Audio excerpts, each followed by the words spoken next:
Okay guys, Sniper 155R auto check. Okay, so ayan, meron na po tayong 3,055 kilometers. So ito na po yung natatakbo niya, no? So ngayon po is mag-change oil tayo. So every 1,000 kilometers po tayo kung mag-change oil, ano? Okay. So galing po tayo sa biyahe kaya pero nagpahinga po tayo ng mga almost an hour din. Pero ito medyo okay na siya. Tingin ko all good sa to, pero ito siyang tanggalin yung ating pinaka drain bolt dito, no? Ayan. Okay, so gamit lang po tayo ng 19mm socket wrench po, no? Tapos ito yung dito po yung kapainaw nyo dito. Dito po yung pinaka drain bolt natin, ano?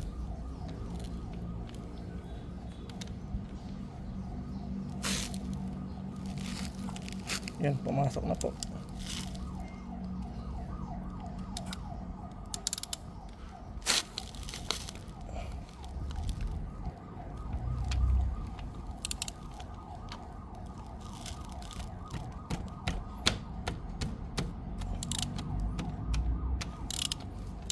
Yun.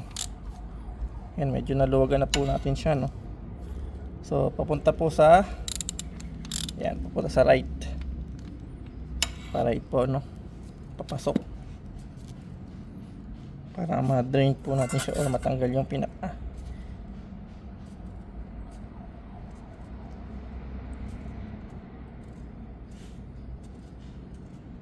Pero yung sa oil filter, hindi pa po tayo nagtapert ng mismong oil filter. Tumunog tuloy. Yun.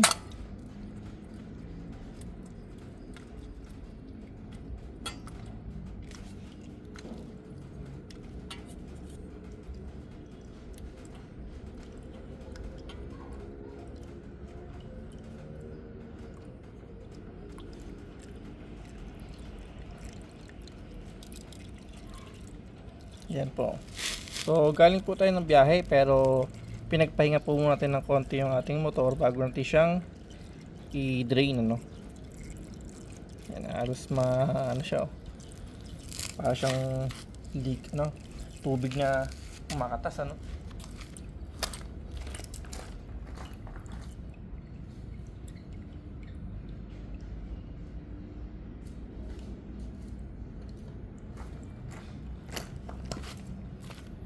Yan, so overnight drain po tayo ulit, ano,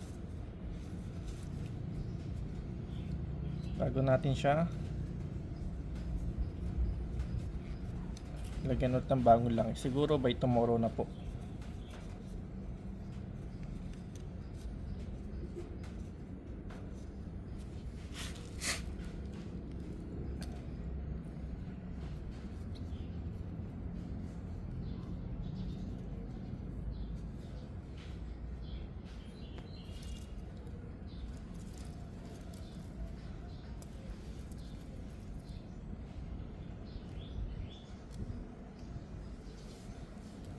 Okay, so see you again on my next video po, ano, yung paglagay naman po ng langis natin.